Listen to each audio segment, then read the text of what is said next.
Hey now, you're an all-star. Get your game on. Go play. Hey now, you're a rock star. Get your show on. Get played. How many all-stars will represent the city of Chicago down in Atlanta next week? We'll give you the answers coming up. We'll salute a Southside legend that played a big part in the 2005 World Series. Yes, we're talking about Bobby Jenks, ESPN. We'll give you a heartfelt tribute to the legend coming up. Are you missing football? We sure are. We'll give you our top 10 wide receivers to watch out for this upcoming 2025 season. And we have a Chicago sports reporter legend in front of the show joining us to talk about all things Chicago sports and more. That and a whole lot more as Monday edition of Second City Sports Edition starts right now.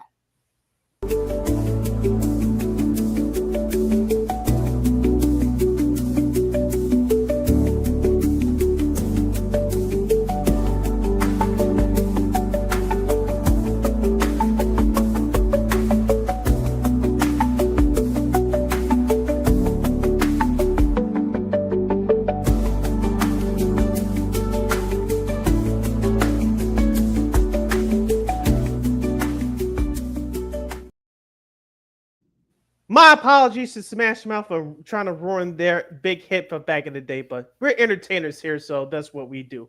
Welcome to another fun-filled edition of Second City Sports, the Monday Extravaganza edition. You're locked and loaded, and we're live in the living color right here on Sports. So, Chicago, along with my co-host, Miss LaKeena McGee, which is she. I'm Sidney Brown. You know it's me. You can follow yours surely on the Twitter, X, and the IG at CK80. Once again, it's CK80. That's SIDKID80. That's SIDKID80. I'm hoping Steve Harwell may continue to rest in peace as rolling over in his grave right now as your attempt to sing their biggest hit. Follow LaKeena McGee on Much the Twitter. respect. Yeah. You can follow LaKeena McGee on the Twitter, executors. We're getting the IG. Be sure to download the Sports Zone Chicago app wherever you get your apps. Please follow Sports Zone Chicago on all social media platforms on Facebook, Twitter, X, Instagram, and YouTube. Please subscribe to our podcast. We're located at War Media Podcast. That's WARR Media, PODCASTS. We're on all podcast platforms, including the iHeartRadio app. And while you're at it, please give War Media a follow at WARR Media on all social media platforms. And thank you very much in advance for your support. Like, share, subscribe, and tell your friends. We are unapologetically fun, and we have very definite opinions. If you have any definite opinion due to our 2-hour extravaganza we call a Sports Talk Radio Show, you can definitely hit us up at Sports Zone Chicago's Facebook page or at Sports Zone Chicago on YouTube. Type in those questions or comments in the comment section. LaKeena will get the up on the screen for you. But you decide to troll and or do something silly, dumb, or stupid, I've given LaKeena full powers to give you dumbos to build and be a boot. Toodles. But before we begin, shout out to our live gang that's checking us out right now on our Sports Zone Chicago's Facebook and YouTube pages at 12:22 p.m. Central Standard Time. And as always, much love to the replay gang that's checking us out on the replay, also on that Sports Zone Chicago's Facebook and YouTube pages. Don't you ever forget our motto, whether we talk sports, music, or entertainment, we will provide. And we invite you with some of the best here on Second City Sports. Speaking of the best, one of the best in the business, our good friend WBEZ's legendary sports reporter Cheryl Raye Stout will join us at the end of the show to talk some baseball, football, and everything else in between. Well, we like spreading all the fields with her. I know she's going to share some great stories. Too, of course, we got our sports potpourri segment. A lot of upsets over at Wimbledon. Sid's got a list of top another more NFL players to trap on your fantasy teams coming up next month. And also a little bit of sports media news as could ESPN and MLB, their relationship could be starting to repair a little bit. Maybe. Let's get married. Shout out Jagged Edge. Oh gosh, Jagged Edge. Now we're doing Jagged Edge. Okay. And Run DMC on the remix. Yes. We'll talk some baseball as there were some surprises and some snubs in the MLB All-Star game, which is going to be coming up next weekend down in Atlanta. But of course, we're going to slow it down here a little bit. We're going to stay with baseball. Of course, some sad news that was reported over the weekend. Bobby Jenks, who, despite what that ESPN tweet said on Saturday, was a big part of that 05 Chicago White Sox World Series. He was the reliever. Actually, today is the day that he made his debut 20 years ago. So go figure with that one. Sadly, he passed away. We talked about it a few months back with our girl Christine McGee. Hopefully she'll be back with us on Friday to talk about it.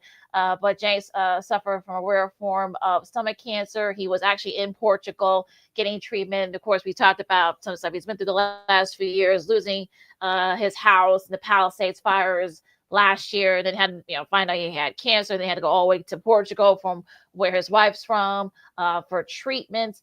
And of course, sadly, he lost his battle on Saturday. And it was just just a when you hear some of the stories, I've been hearing them all week, and I was listening to both our sports radio stations. Our buddy Mark Grody, who of course is sitting in from who's still another good friend of the show, Marsha Harris, who's sitting in for another good friend of the show, Larry, on the score right now as we speak. Keep him on mute before listen to us and watch us, please. But yeah, he covered that team in '05, and for what his from his I guess from his experiences with Jenks is that he wasn't he didn't take himself seriously, but he took his work seriously. When he got to the mound, he was all business. But he loved. Look, he even said himself that he had a little too much fun at times, and he was always a guy that you can hang out with. I'm sure you guys heard AJ Przinsky share a lot of stories on throughout the last couple of days and such. I'll talk. I'll relate a story that Don Cooper, who was the first base coach during that in that team, shared. And just the fact that he was just a really good guy. Like I say, he had his problems, but he was on the mend and trying to live life cleanly and such. But just as a very sad news, he was around our age when he passed, and that even making it even scarier. So, Sid, what's your thoughts on all this? I was watching Yankees Mets on Saturday, and then I just woke up from a nap, and I got a text that had the news that Bobby Jenks passed. I know many people would say, "Well, we knew what this was coming," as he was at stage 4 cancer, but still. No time is a good time to pass away, especially from the ugly word cancer. But I, I was in shock. I had to collect myself, get myself together. Add a few tears streaking down my cheek, and of course, I watched all the highlights right here on YouTube about Bobby Jenks. And I remember the conversation we had with Christine Manica a few months ago when all this broke out about his health, and I thought she had some great thoughts about talking about what Bobby Jenks went through in his life, and we all have to learn lessons in his life, and sometimes we have to learn the hard way, or you have to learn it in a controlled environment, so we can learn a lesson not to go through certain situations again that can harm your life. But as far as him as a player, he was definitely one of the best relievers in his time. Unfortunately, got cut short to some of the stuff because of some of the stuff he went through off the field, but he was as much important to that '05 team as was Frank Thomas, even though he played half the year. But still, Bobby Jenks was just as important as Paul Konerko, Carl Everett, John Garland, Freddie Garcia. The list goes on and on. So he was a big part of that, literally and figuratively. So he did his part to bring that World Series trophy home to the Chicago White Sox. Like you said, at least on the mound, he never took himself too seriously. And as you said, listen to all the former players and teammates that played with him. They echoed those same sentiments. And I want to give a shout out to the CHSN, the new 4-letter network locally here in Chicago. They did a great job. Chuck Garfien and Ozzie Guillen opening up the Saturday pregame show before the second game of the Colorado series. They paid tribute to Bobby Jenks to the majority of the show. They had AJ Brzezinski on. I have one of those clips on my Twitter feed at SidKey80 on Twitter X. Go find them if you're interested. But AJ shared a lot of the great stories, so did Ozzy. Ozzy, I'm surprised, and no disrespect when I say this, I'm surprised he didn't break down during that pregame show last Saturday. But you could tell that this one really bothered him. He related stories about how he saw Bobby a year ago playing golf. They were playing golf together. He was like, yeah, things were good, and he remembered Bobby Jenks was managing the Windy City Bulls. So of course he took this year off because of his health issues, but he was coming back and seemed in good spirits. And of course, we heard you reversed it before about his health status was not good, but still, this one hurts. And and this is going to take a while to get over. And as I said to you before we went on live, the celebration is coming up at the end of the week against the Cleveland Guardians, where the majority of the '05 team will be in attendance. It's going to take a slight turn, and as you said, you put it perfectly. It's going to be bittersweet.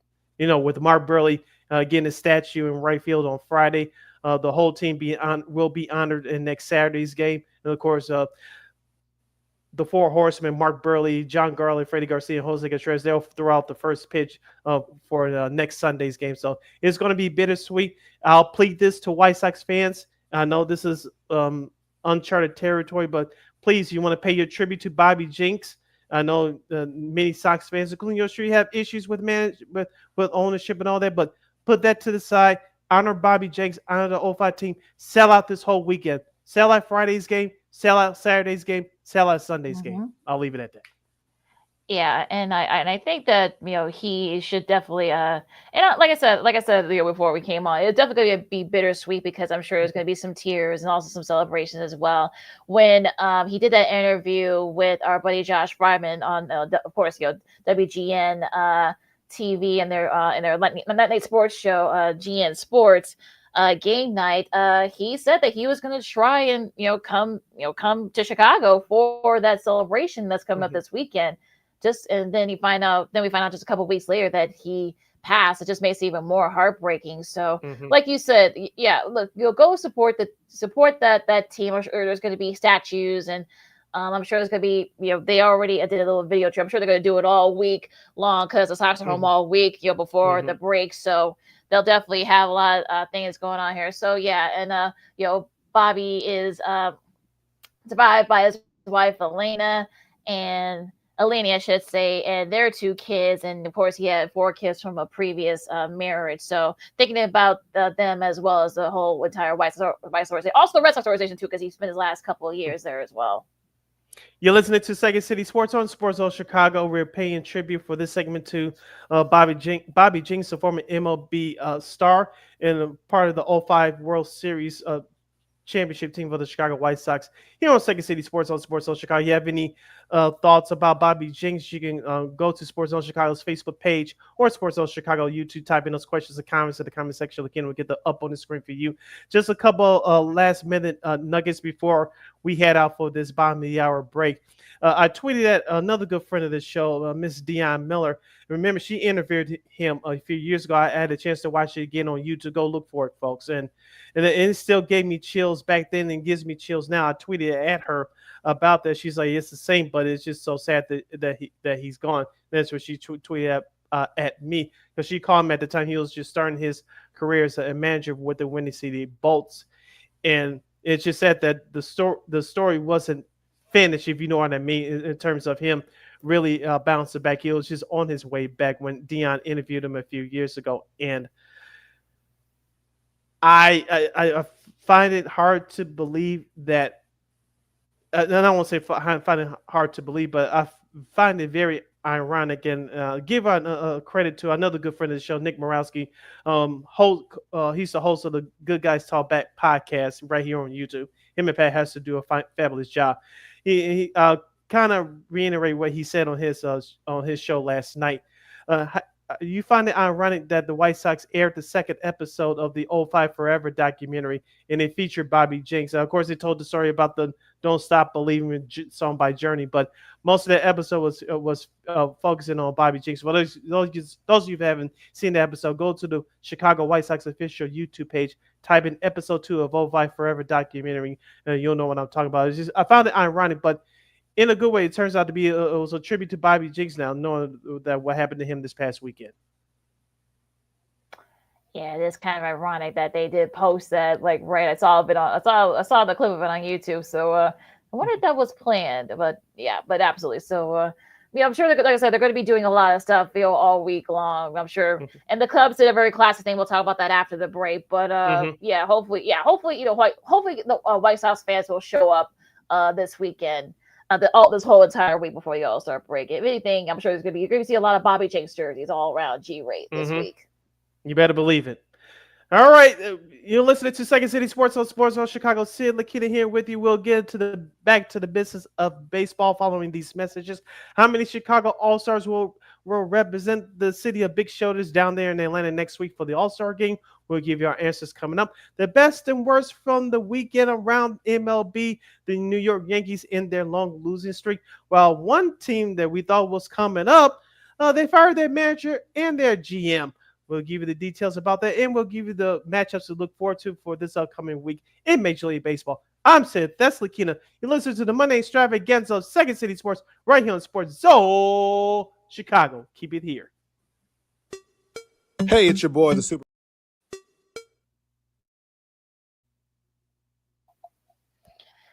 Okay, so I gotta go to Target before my Saturday.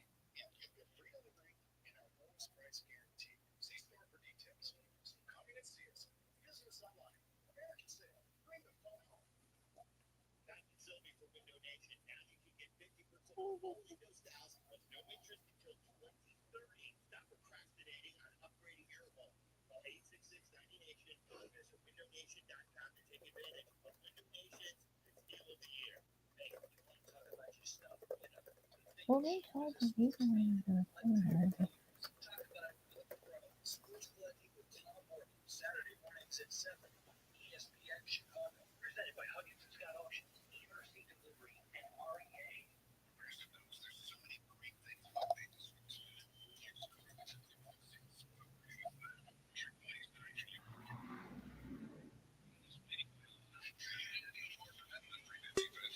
Hey, it's your boy, the Superback, Sean Sierra, and be sure to follow Sports Zone Chicago on all social media platforms, on Facebook, Instagram, and our Roku channel. You can find us at Sports Zone Chicago, and on Twitter, we are at Sports Zone Shy. Also, be sure to download our mobile app so you can take Sports Zone Chicago with you on the go.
Got it done here.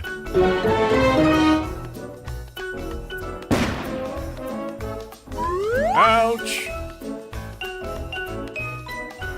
And we're gonna make sure you lit this time. Ouch!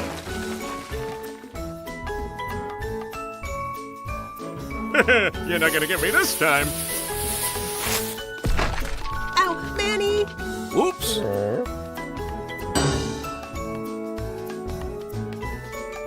Let's try an easy one.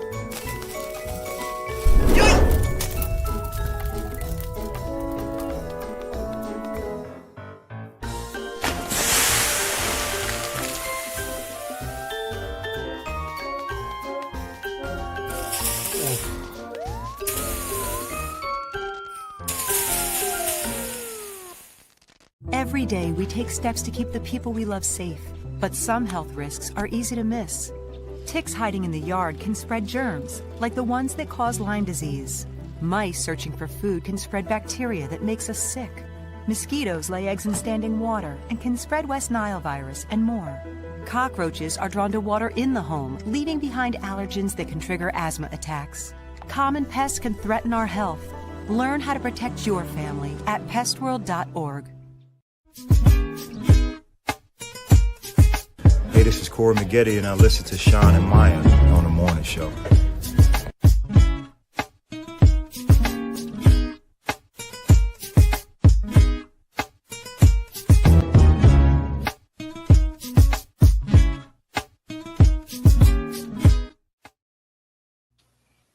Welcome back to Second City Sports on this Monday extravaganza edition, the first one for the month of July. You're locked and loaded and real live in living color right here on Sports Zone Chicago. I'm Sid, that's LaKeena. You can follow yours truly on the Twitter, X, and the IG at SidKid80. Once again, it's SidKid80. That's SIDKID80. That's SIDKID80. You follow my McGee on the Twitter, execute again IG. As we continue with the Cubs and White Sox talk on the field, plus any leftover thoughts about Bobby Jenks and the best and worst from MLB from this past weekend, you can definitely hit us up at Sports Zone Chicago's Facebook page or at Sports Zone Chicago on YouTube. Type in those questions or comments to the comment section. LaKeena will get up on the screen for you. Cubs take the series against the Cardinals 11-0, shutting them out on Sunday night. Baseball, Matthew Boyd, who we'll talk about him in a second. He has got some more good news yesterday. He had 9 strikeouts and only gave up 3 hits and about 5 innings of work. As the Cubs, the bats did their thing for the Cubs. Among others, Seiya Suzuki, I'll get to him in a second because I think he was a little bit miffed that he did not get picked to the All-Star for the All-Star game, but I'll digress that in a second. He had a couple of home runs and about 5 RBIs and such. Also, Michael Busch had 3 home runs, hit not 1, not 2, but 3 home runs and such. And also, Eagle Horner had 3 runs as well. So it was all Cubs with that yesterday. Now, you probably could have said it should have swept because Saturday's game, well, we won't talk about Saturday's game, but it kind of exposed like some of the things that we would talk about. That bullpen is an issue for the Cubs. Maybe a couple more setup guys and such, especially now with James and Tyon. He's going to be out for about a month. So, so that's definitely going to be a thing here. But this performance yesterday, or last night, I should say, and also Friday, too, because they also scored 11 runs on Friday. They beat 11-3 there. But shows you, it makes it a little bit easier if you're a Cubs fan, I guess. Yeah, as we said at various points throughout the season, this Cubs offense will be fun to watch. And they have been more than fun to watch. They've been outstanding. As we said also, too, that the starting pitching has really held up again for the 3rd straight year. They've been assisted by the offense. Now with the injuries to their starting 7, mentioned with James and Tyon now being on the shelf for the next 4 to 6 weeks, it is imperative for GM Jed Hoyer to go get a starter. And we'll discuss with our guest Cheryl Stout coming up next hour, at the bottom of next hour, about the realistic candidates that Jed can go after between now and July 31st. But as far as the weekend series is concerned about St. Louis, the St. Louis, you can forget about winning the division. I know stranger things have happened in baseball, but with the 48-43 record, I don't see St. Louis being a threat to the Cubs. I think, as we said on our last show this time last week, if you really would have swept the Cardinals, you really would have sent the message. But being them 2 out of 3, you sent a message to them that said, this division is not yours this year. We were about Milwaukee and Cincinnati trying to take the crown from us. But I'm not going to sit here and say it's a foregone conclusion that the Cubs will win the NL Central. But one thing that I took away from this weekend is that St. Louis has no chance of winning the division this year. Unless the Cubs have a boatload of injuries between now and the end of the season, I don't see St. Louis becoming a threat. I think Milwaukee or Cincinnati may challenge that, but I think the Cubs, I'm not going to say it's signed, sealed, delivered, but it's getting very, very close to being that way for the Chicago Cubs. I think if you're Jed Hoyer, you're not only making moves for this season, you're making moves to ensure yourself of how deep can we go in the playoffs. Can you beat the LA Dodgers? Can you beat the Padres? Can you beat the New York Mets? Can you beat the Philadelphia Phillies? That's what he has to think about between now and July 31st, with the potential moves that he can make to improve this Cubs team. They have to go to Target Field against Minnesota starting tomorrow. It'll be interesting to see. I know Minnesota hasn't had a good showing lately, so it's going to be interesting that if you can win 2 out of 3 up there in Minnesota, then you got to go to the Bronx and face the Yankees. They've had their struggles, so we'll get to that Yankee series on Friday, but it'll be interesting. With this here with Minnesota tomorrow, you got Imanaga versus Woods Richardson, Cade Horton against Vesta, and Colin Raye, who had a solid outing on Friday. Of course, with that Cubs 11-3 Schlacky, he faces Paddock. So no reason why the Cubs can't take 2 out of 3 up there in Minnesota. Just take one series at a time. You got a tough stretch against the Yankees at the new Yankee Stadium this weekend. We'll talk about that series on Friday, but he should be able to get 2 out of 3 and get you a nice little cushion going into the All-Star break. Yeah, and the way this Cubs team is playing right now, they have all the momentum and the confidence in the world. They should finish up strong with this Minnesota series. Like you said, nothing is acceptable except for realistically taking 2 out of 3. And with the way the offense performed this past weekend against St. Louis, it should be a good sign for them to finish up strong for the first half of the year.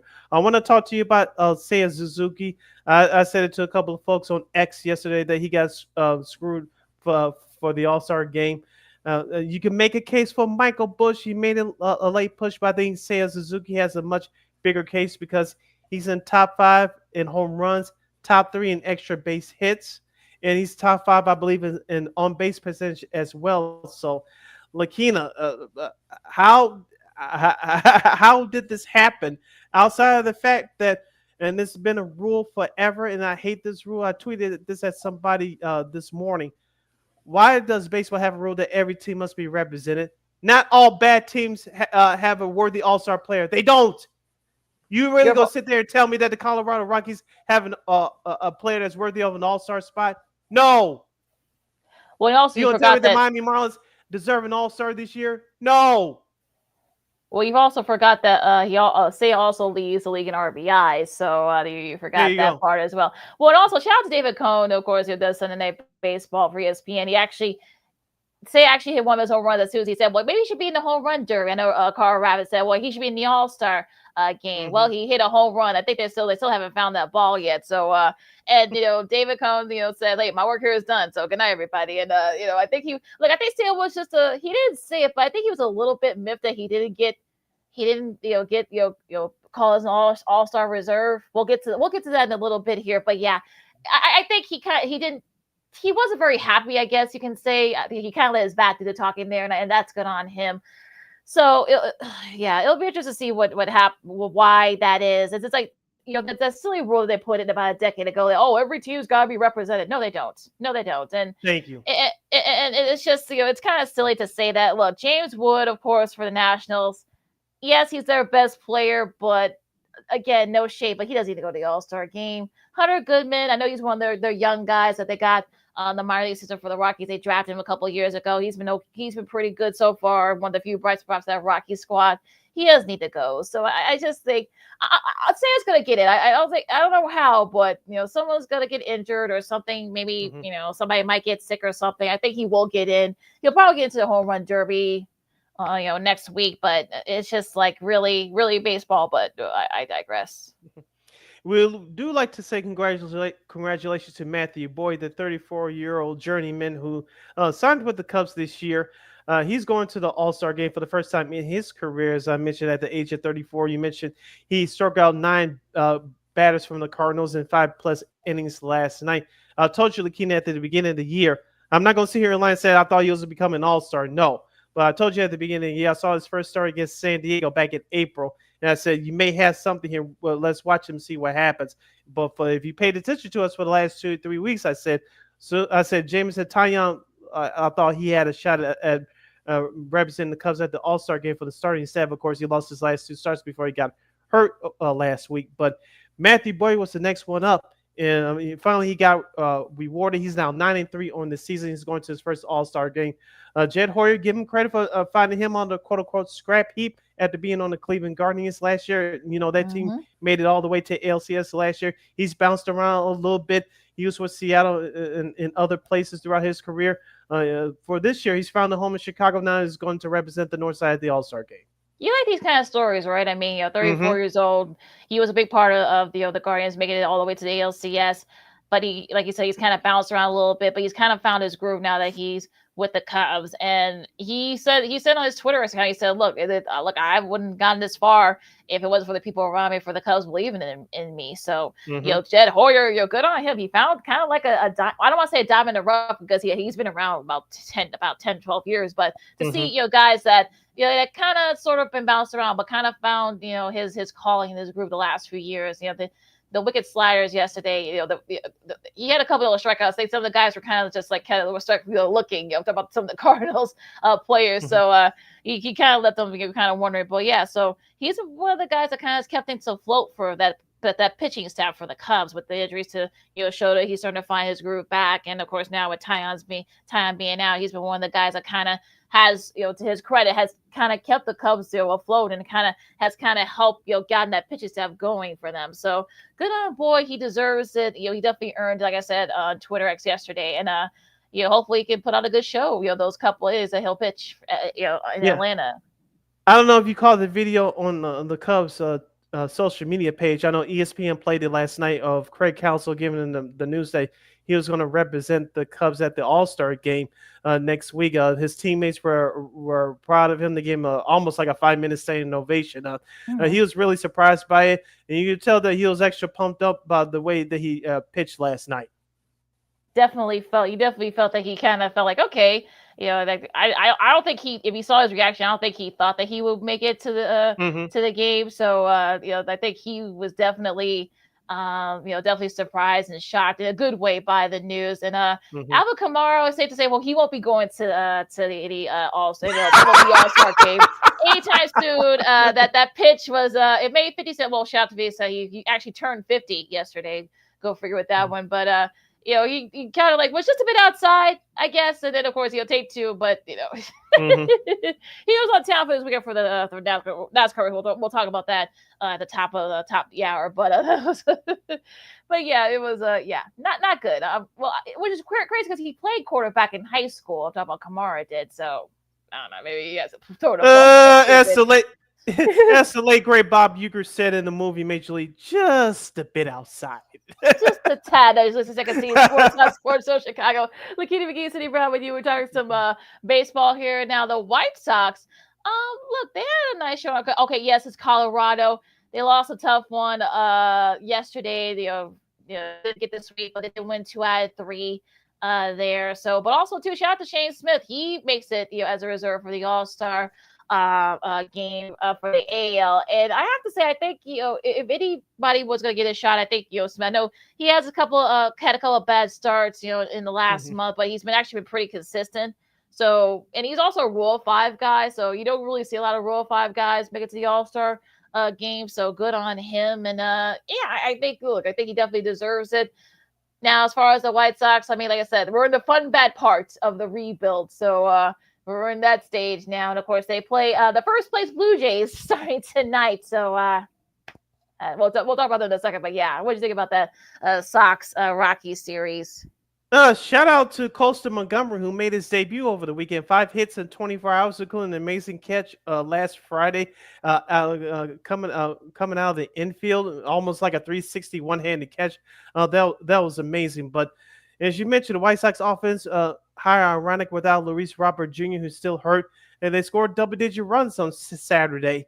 Yesterday, as you mentioned, Shane Smith struggled. The offense struggled to generate any runs late, but they still had a hell of a series. Yes, it was against Colorado, but you can get fat on these guys, PHAT, and that's exactly what happened.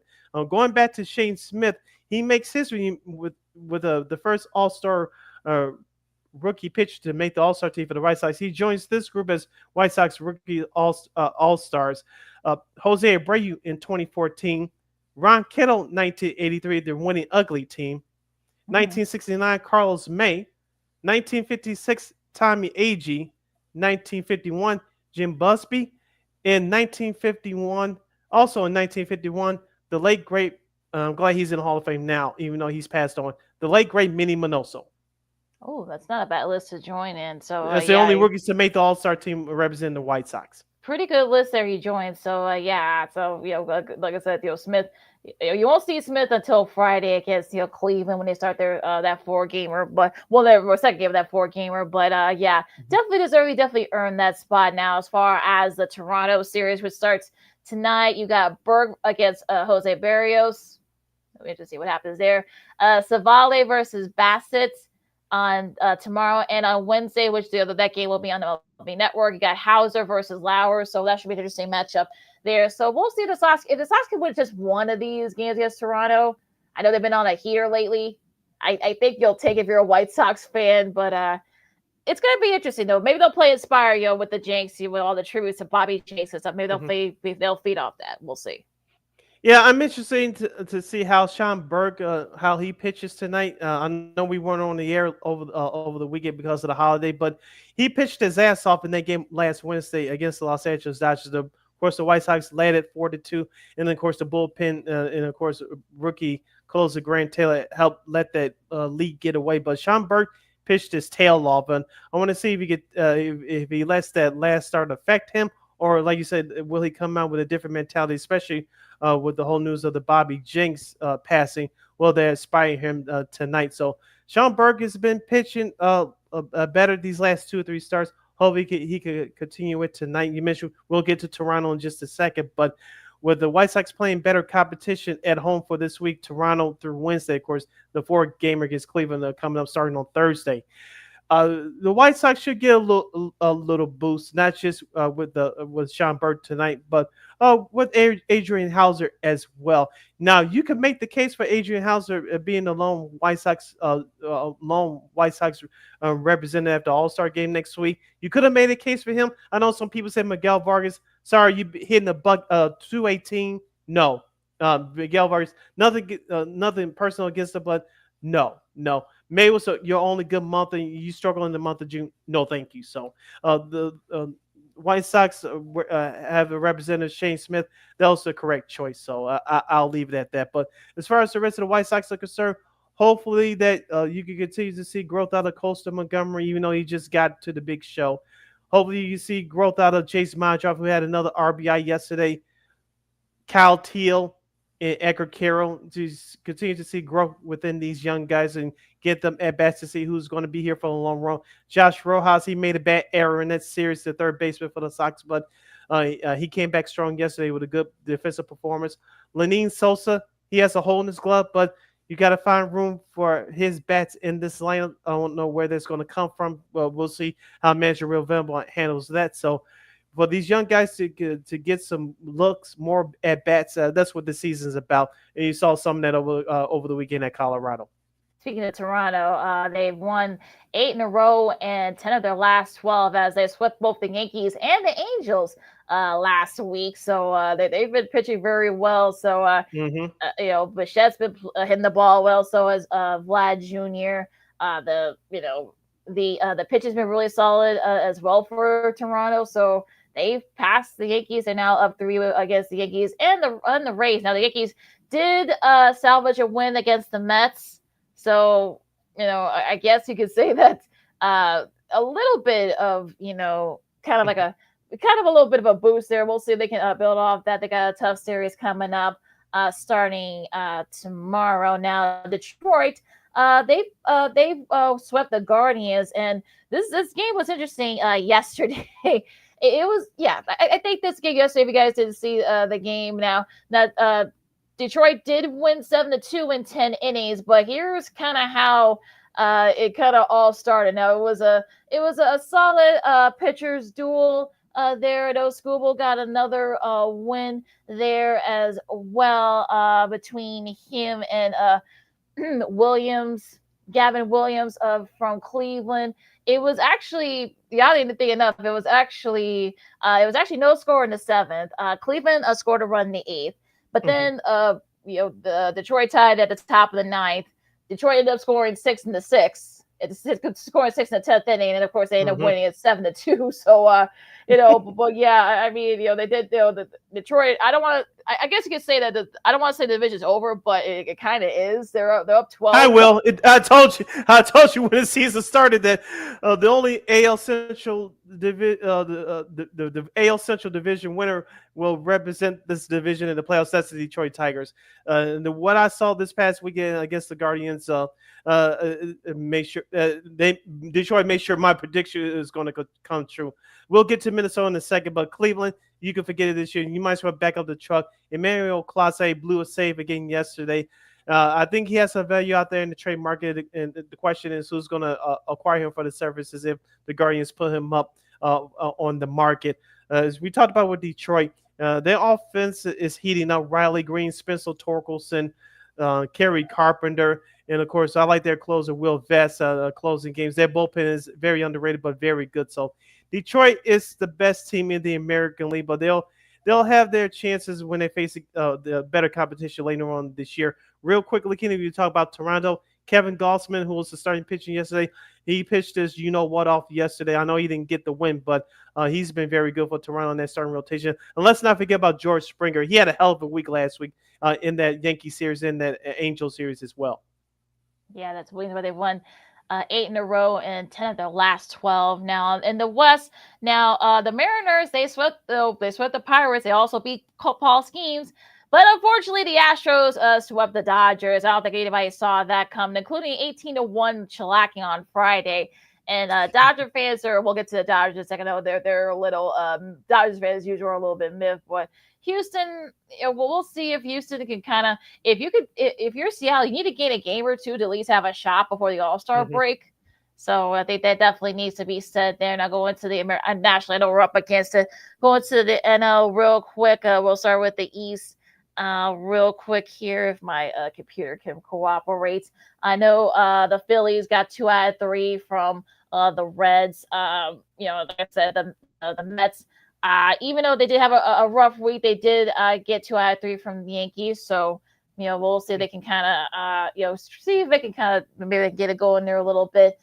Going to Central Milwaukee. Thank you, Marlins, for winning for losing 2 out of 3 to them. But there's still a little bit of breathing room, so I'm not going to be too upset about that. The Cardinals, if we kind of say that as well. Now, even though the Dodgers did lose 2 out of 3 to the Astros, now unfortunately the teams behind them didn't take care of their business either. The Rangers, they did beat the Rangers 2 out of 3 there. I know the Giants won 2 out of 3 in their series as well, but the Dodgers are still up 7. So, folks, relax. All you Dodgers fans that are pissed that they got swept by the Astros, relax, folks. These two teams need to back up the truck right now regarding to the National League. The Atlanta Braves, who got swept at home by the Baltimore Orioles, and the Arizona Diamondbacks. Yeah, and if you're the Cubs, GM Jed Hoyer, you might find some trashes with those two teams. I'm just saying. Sandy Alcantara may not be the answer, but those other two teams might have answers for you. Just saying. Yeah. Might be easier to get them too. And Alcantara, you're probably going to want their top power strikes. I know they don't want to part with them. So we'll see what happens. Like I said, the Diamondbacks, of course. Yeah, that was very disappointing season so far. You thought that they'd probably be right there in that NL West, but that turns out that's not the case here. Yeah. And one more quick note before we get to the schedule. Going back to that Subway Series with the Yankees and Mets, all 3 of those games were very entertaining. Just a couple of notes. For the Yankees, Clark Schmidt, their other starting pitcher, he's going to be gone for the year with Tommy John surgery. You already have Garrett Cole on the shelf for Tommy John surgery. With Clark Schmidt being gone for the year, make it 2. So Yankees GM Brian Cashman has some work to do to bolster up that starting staff at the trade deadline. And on the flip side for the Mets, Pete Alonso is back in the conversation for NL MVP. You can add Kyle Schwarber's name from the Philadelphia Phillies to that list as well.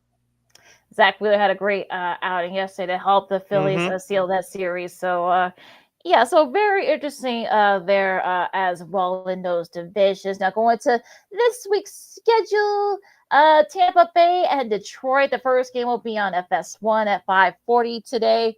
Colorado and Boston. Miami and Cincinnati. The Dodgers hoping to get that bad taste out of getting swept by the Astros out of their mouth as they travel to Milwaukee. Pittsburgh, they got swept as well. They go to Kansas City. As we said earlier, the White Sox host Toronto. Cleveland and Houston. That should be an interesting series. Texas and the Angels. San Diego and Arizona. That game will be on MLB Network. Also, the Phillies, they start their week on the road out west as they face the Giants. That game will also be on MLB Network. All right, of the series that will be starting tomorrow, the New York Mets will travel to Baltimore to take on the Orioles. Tampa Bay and Detroit, as LaKeena mentioned, they'll start tonight.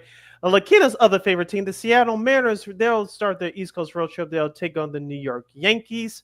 Miami Marlins, they'll head to Cincinnati to take on the Reds. The Cubs will take on Minnesota in the Twin Cities. Toronto and Chicago, you mentioned they'll start tonight. The Washington Nationals, who fired Davey Martinez, their manager, and GM Mike Rizzo, they'll go on the road. They'll take on the St. Louis Cardinals. And the Atlanta Braves, who got swept at home by the Baltimore Orioles, they'll go on the road. They'll take on, as we call them on this show, the Oakland A's of Sacramento. All right, your television for Wednesday, you got MLB Network. These two games, you got the Dodgers and the Brewers, as well as the White Sox hosting the Blue Jays. Your ESPN game will feature the Mets and the Orioles, and your Prime Video game will have the Mariners and the Yankees. And that's a New York Yankees broadcast to those of you scoring at home. And the Tuesday night game on TBS at 6:30 Chicago time will feature the Los Angeles Dodgers and the Milwaukee Brewers in Game 2 of that series. All right, so hour one in the books. Hour number 2 coming up here on Second City Sports. On Sports Social Chicago, we got our girl Cheryl, Raye, Stout from WBEZ coming up at the bottom of the hour. But first, we're going to do our sports potpourri segment. Wimbledon, are there anybody left to cheer for at Wimbledon? Oh, yeah, of course there is. We'll talk about that as well. A little bit of sports media news. Could baseball and ESPN still have a relationship? And a big trade in NBA and a whole lot more. A lot to do still here. LaKeena, McGee, City Battle, Second City Sports. Sports of Chicago, our sports potpourri segment coming up right after this. Poof! Hey, it's your boy, the Superback, Sean Sierra, and be sure to follow Sports Zone Chicago on all social media platforms on Facebook, Instagram, and our Roku channel. You can find us at Sports Zone Chicago, and on Twitter, we are at Sports Zone Shy. Also, be sure to download our mobile app so you can take Sports Zone Chicago with you on the go.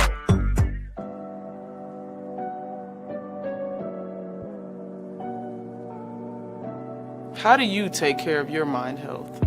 For my mental health, I meditate in the mornings. I have my dogs.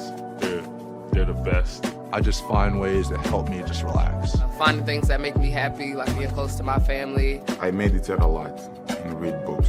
I have hobbies outside of the game. I'm able to switch off. I'm able to turn my brain off from the game of basketball. Your mind health matters. Your mind health matters.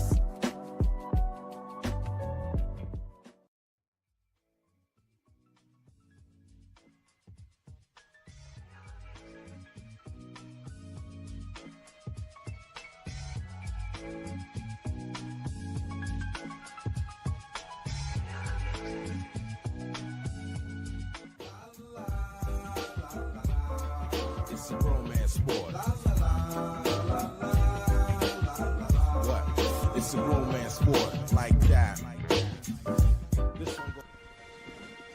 Your Marine Corps' way of life is to defend the American way of life.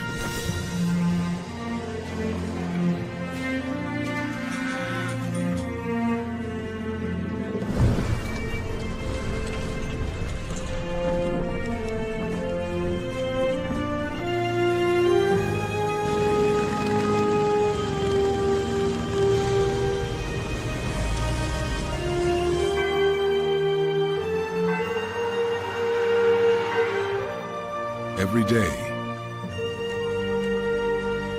no matter where we serve, we take a stand for our nation, for each other, for us all.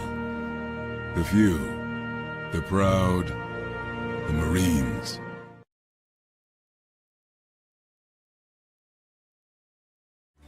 Every body in a work zone is someone's somebody.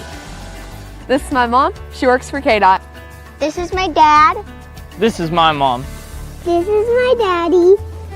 This is my sister. This is my daddy. This is my son, Scott. He was killed while working in a highway work zone. When you drive through a work zone, drive like a life depends on it. Because it does.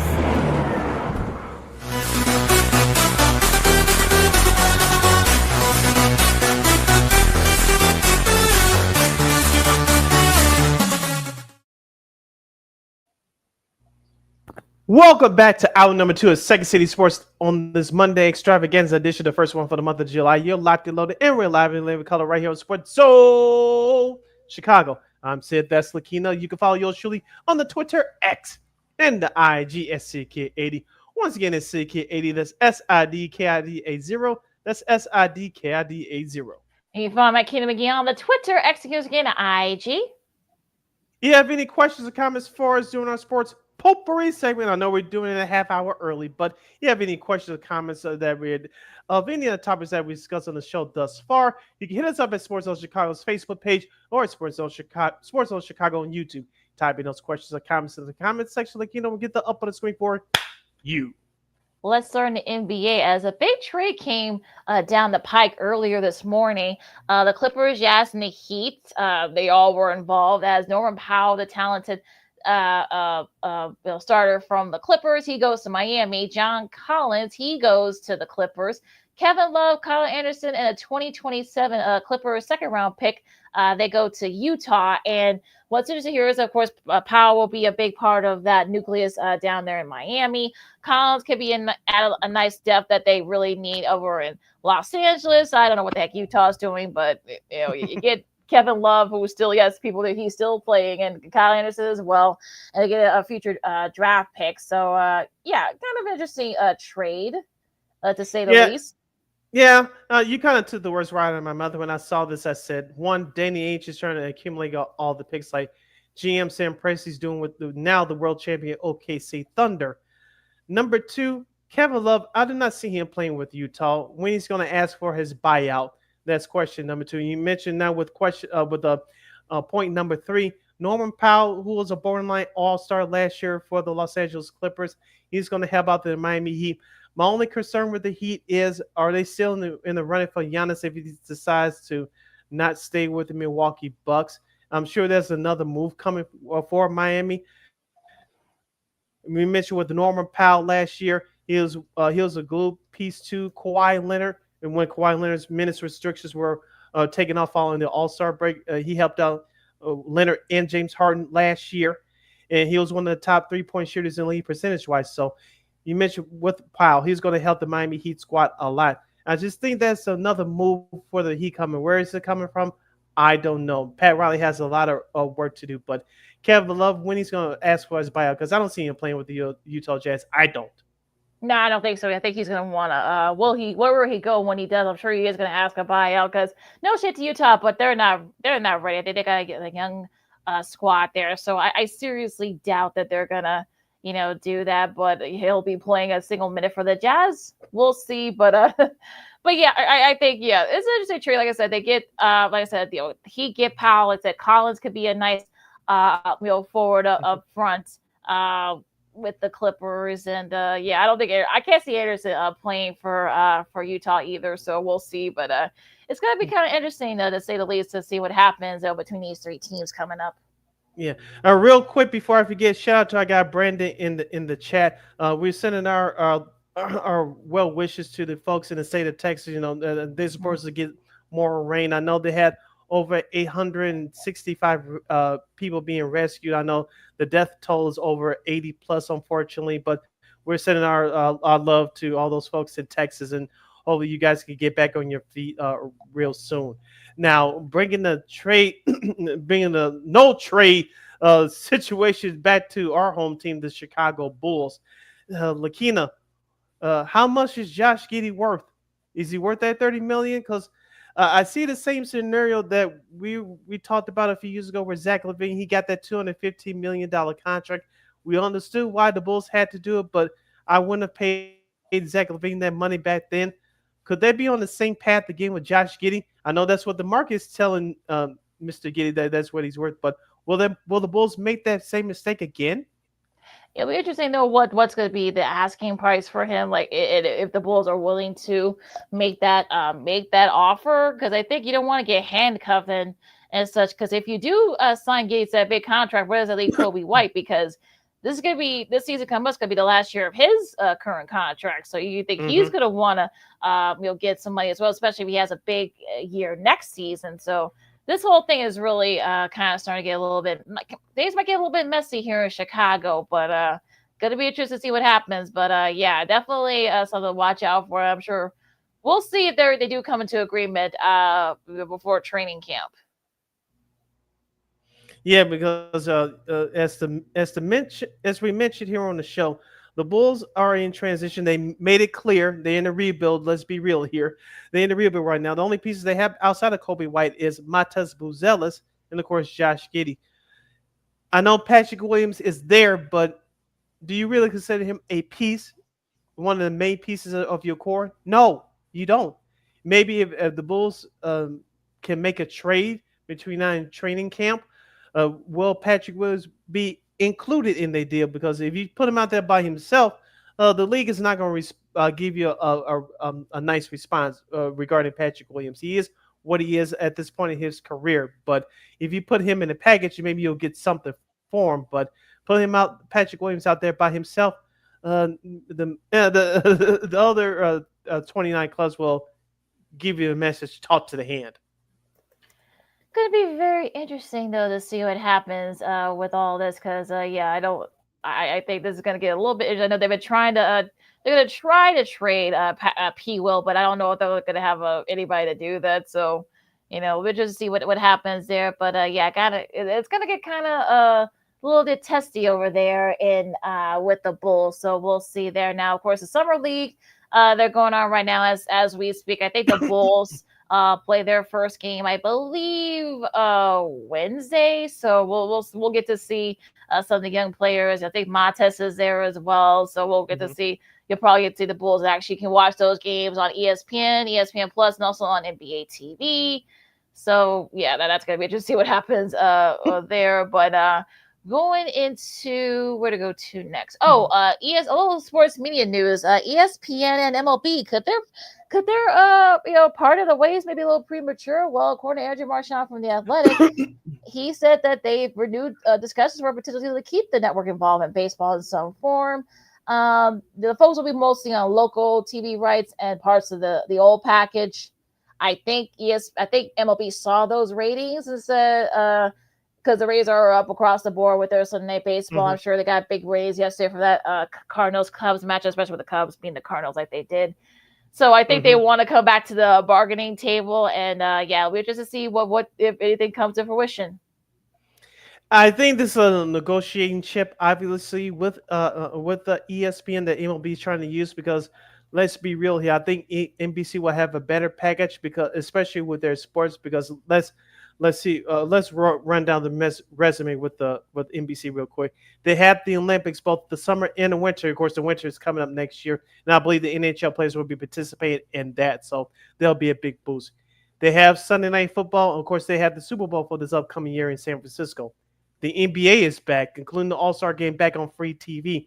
And they'll have Monday nights exclusively on Peacock. And I believe they'll have Tuesday nights to themselves throughout the regular season on NBC. And, of course, they'll have Sunday Night Hoops. I'm talking about NBC once the Super Bowl is completed. So NBC has built its sports resume. And if they get ESPN's package, they'll rule the summer, too. Because the only thing that you're competing against is the WNBA. I know they raised us slightly up because of Caitlin Clark, but outside of that, you really had nothing to worry about. NBC can dominate all 52 weeks of the year if they get the ESPN's package. I think if pardon my Mike Murphy, but I ain't paid that. If who has the better package, I think they'll go to NBC Peacock. Yeah, they might get like a smaller package, I think. So, we'll see. But yeah, it's going to be interesting. They have until October, to come to some kind of agreement of some sort. So we'll see if they can kind of like snow up something here. Now, it's almost that time of year. Said we're in almost in the second week of July. You got College Football Media Days coming up. Of course, you got the Big Ten Media Days. That'll be coming up next week. Then, of course, the next 3 weeks, you get the Big 12, SEC, of course, ACC. It's going to be, kind of interesting to see where all the teams are. We'll talk more as we get, about college football as it approaches. But I kind of find it funny that they're going to be hyping this, especially ESPN with their SEC coverage. But, oh, yeah. You'll be seeing all the ESPN networks, ESPN2, ESPN USC network, ACC network, also ESPN Plus. So, it'll be interesting. But, what can you say, I guess? Yeah, and I'm interested to see what the new Pac-12 conference will do with their media days. Now, we talked about it before the last couple weeks ago. They had that new package with CBS Sports. So it's an interesting time of year to build up the hype train and keep your names out there. All right, now going to the courts of tennis now at Wimbledon on the men's side. Ben Shelton, he reaches the quarterfinals at Wimbledon. I think he's one of the only. Oh well, no, Taylor Fritz is the other American. He plays tomorrow. But yeah, Novak Djokovic won his 100th career match at Wimbledon over the weekend. He needed 4 sets, but he did beat the Great Britain's Alice de Minaur in 4 sets. Of course, Sheldon beat Lorenzo Sonego of Italy. He beat him in 4 sets. Well, no, de Minaur is actually from Australia, I should say. Who Novak beat against 101st win at Wimbledon. Of course, Yannick Sinner is playing right now as we speak. Now, on the women's side, well, I mean, I don't. There have been a lot of upsets there. I know Coco Gauff, she lost about this time last week. And I know Madison Keys lost her match early on. Damn. Straight sets too. Ugh. Yeah, it was pretty bad. Also, Osaka lost her match. And so I think that's it for all the American women. I gotta double check. But sports, I think Sabalenka, I think she's on her way. But yeah, it's just like not a good showing for the American women, this year at Wimbledon. Yeah, and as I told you before we went on air, I saw that match with Madison Keys. She was clearly outmatched. Sometimes it's not your day, and you had to, tip your cap to the opponent. But losing straight sets like that, I was shocked as everybody else who was watching that match. So, as I told you before we went on live, after I saw that, I said, I'm out. I'll say I know ESPN was not very happy that a lot of the top women. I know Sabalenka, I know she's still there. You do got American hope. Ashley Anisimova. She plays her match tomorrow. We'll see if she can make it to the semifinals. So she is actually the only American left in the draw. So maybe she can perhaps have a breakthrough. So maybe she can get some hope for the American women here in the match here. Now, of course, Alcaraz still left over on the men's side. So we'll see what happens. Wimbledon, very interesting this year with all the upsets. All right. And that tournament continues through this week right on ESPN's family of networks. You're listening to Second City Sports on Sports Zone Chicago. LaKeena here with you on this Monday extravaganza edition, the first one for the month of July. LaKeena, we talked about college football just a second ago. The NFL, we're still about 2 to 3 weeks away from training camp for most teams. And I came across an article over a weekend, courtesy of our good folks at NFLSpinZone.com. They had their top 10 wide receivers to watch for this upcoming year. Lou Staccatalia wrote this article. The 2025 NFL Power Rankings ranking the best wide receivers in the National Football League. Because we're pressed for time, and Cheryl Raye Stout is going to join us at the bottom of the hour. We'll give you the list. We'll start from the bottom up. At number 10, Brian Thomas for Jacksonville. Of course, he had a 1,000-yard season as a rookie for Jacksonville last year. Hopefully that if Trevor Lawrence can stay healthy and be more consistent, I think Brian Thomas could be he could take another step to become one of the top wide receivers in the league. Number 9, Garrett Wilson of the New York Jets. Justin Fields is his new quarterback this year. We'll see how he does. Remember, he had Aaron Rodgers last year. Despite the bad offensive line, the bad running game for the Jets, Garrett Wilson still had a 1,000-yard season. At number 8, Devontae Adams. Of course, he was with the Jets last year, but before that with the Raiders right now. Now he has a new home with the Los Angeles Rams. I like the addition for Matthew Stafford and crew. Number 7, Puka Nacua of the Los Angeles Rams. Of course, he's the number 1 wide receiver now that Cooper Kupp is away. Number 6, A.J. Brown of the Philadelphia Eagles, the world champion Philadelphia Eagles. And Malik Neighbors, number 5, from the New York Giants. He had 1,000 yards last year. He had like 5-6 different quarterbacks throwing him the ball. He still put up impressive numbers. Now he's going to have Russell Wilson for the time being throwing him the ball this year. Any issues from the bottom half of that list thus far? Yeah, Neighbors, I probably would switch with Adams, but I could see why, because Neighbors had a better rookie season last year. Now, Adams is going to be interesting to see what happens over there with the Rams, with Stafford throwing to him. That's going to be interesting. And it's a deadly, though. The Chargers, actually, their rookies, come to camp later this week. So not too long from now from that. So, they actually have their first practice with the rookies on Saturday. So, it's coming. It's coming. All right, we mentioned number 5, Malik Neighbors of the New York Giants.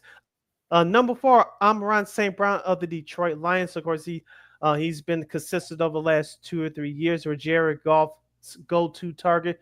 We'll see how they do this year with the new offensive coordinator. Now, Ben Johnson's here in Chicago as the new Bears head coach. Number 3, CeeDee Lamb of the Dallas Cowboys. Hopefully, he'll have a better year if his starting quarterback, Dak Prescott, has a better year. Of course, they have new head coach, the late great Monty Schottenheimer's son, Brian Schottenheimer, the new HC. We'll see what happens with that. Number 2, Jamar Chase of the Cincinnati Bengals. Of course, Joe Burrow has that new contract. And Jamar Chase, he's looking forward to getting paid very soon. So expect him to have a breakout year. And, of course, at number 1, Justin Jefferson of the Minnesota Vikings. We'll see how he does with J.J. McCarthy now throwing to him. So I know he's the greatest mystery. Yeah, that's going to be McCarthy. Yeah, that's going to be like kind of like the big question mark here. I know they've been practicing a lot during the offseason. He said McCarthy looks good, so that's going to be. We'll see what happens there when we start the season. That's going to be because look, the Vikings have improved everywhere else. They've got the receivers, they got the running backs, they got the O line. They beat that up, the defense as well. But yeah, McCarthy is definitely the question mark. Yeah, I want to talk about CeeDee Lamb here for the Dallas Cowboys, more so about their team. We know CD got paid before the start of last year. He's definitely a top 5 wide receiver in the game. But as I said just a second ago, it's all going to depend on if Dak Prescott stays healthy. I know the Dallas Cowboys have a revamped offensive line again. Rico Didwiddle, hopefully he's their main running back. Their running game must be consistent this year. If that's the case, I think Dallas could have a nice year. I think that CeeDee Lamb can take his game to another level. But all the other factors I just mentioned, they have to improve and be solid because that whole NFC East is a tough division within itself. You got Philadelphia, who are the defending champs. Washington made improvements. The Giants, by happenstance, can get better. I don't know how much better, but you think they'll be improved. So for the Dallas Cowboys, I think they're the mystery team in this division, to be honest with you. Well, also the Brian Schottenheimer too. I mean, we'll see how much of his late father, his coaching style. So I was a little surprised that he got the job over there at Dallas because one of those things where like he was probably the last guy that wanted the job. But that's a different conversation there. But that's another wild card too, more than anything. So it's gonna be interesting down there in Jerry's world down there in Dallas.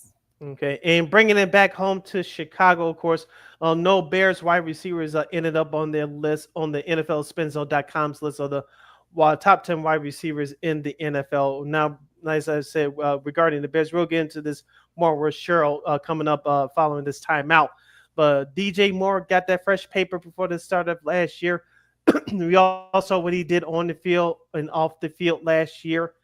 Rome Odunze had a good rookie year, but he's expected to have a bigger impact in his second year out of Washington University. You still have that rookie Luther Burden III that they drafted. I think he's going to benefit from double teams from DJ Moore and Rome Odunze if those two can raise their game to another level. But as what I said with CeeDee Lamb and some of the other guys, for the Bears, I want to see how their offensive line gels. Hopefully, they don't have any major injuries. They still have an issue at left tackle. Caleb Williams is expected to take another step. And how will they use DeAndre Swift? And with that 7th round draft pick, it looks like Kyle Monu guy. It looks like he's going to have maybe a bigger role than we expect in this offense. So a lot of factors that we need to pay attention to with the Bears coming for in the next few weeks before they start training camp. That's going to be the thing here. I think that O-line could set the tone for what the wide receivers and for with Caleb will do. So I know people want to say that, oh, this is going to be, will they be better? Yes. How much is that going to be? That's going to be the thing here. Plus, they got a very tough schedule. So that's going to be they're going to be like number one, like main question, one of the main questions. And we'll talk about it as we get closer and closer to camp here. But it's going to be interesting to see what we'll see. Caleb Williams actually had it wasn't the best, but it wasn't the worst either. So it'll be interesting to see like if he can improve on that with another new coaching staff and another new OC. That's going to be another thing here. But yeah, that's going to be the wild card, especially. And speaking of the Chicago Bears and all things Chicago sports, we'll discuss that, and we'll discuss the passing of Bobby Jenks with our good friend of the show, Miss Cheryl, Raye, Stout, the godmother of Chicago sports reporting. We'll discuss everything else in between with her coming up next. Following this timeout, I'm Sid. That's LaKeena. You listen to the Monday Extravaganza edition of Second City Sports right here on Sports Zone Chicago.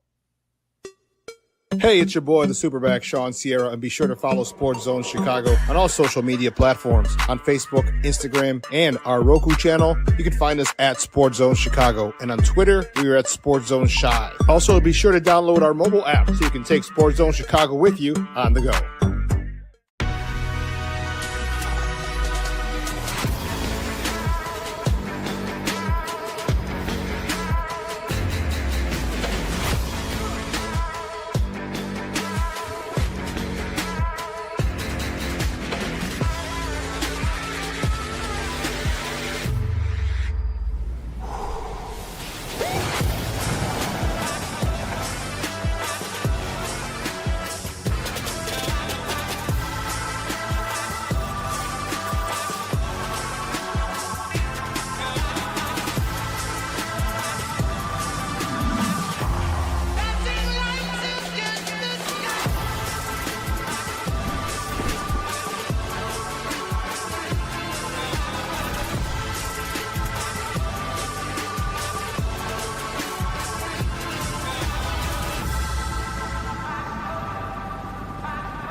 Got it done here.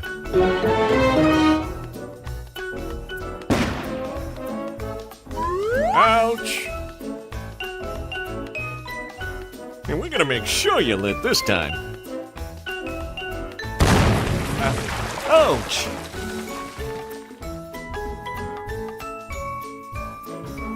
You're not gonna get me this time. Ow, Manny! Oops!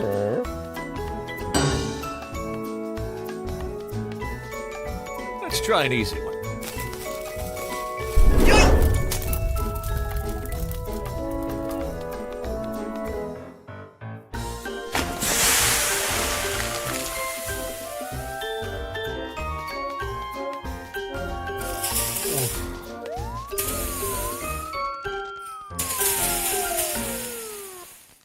Every day, we take steps to keep the people we love safe, but some health risks are easy to miss. Ticks hiding in the yard can spread germs, like the ones that cause Lyme disease. Mice searching for food can spread bacteria that makes us sick. Mosquitoes lay eggs in standing water and can spread West Nile virus and more. Cockroaches are drawn to water in the home, leaving behind allergens that can trigger asthma attacks. Common pests can threaten our health. Learn how to protect your family at pestworld.org. Hey, this is Corey McGee, and I listen to Sean and Maya on the morning show.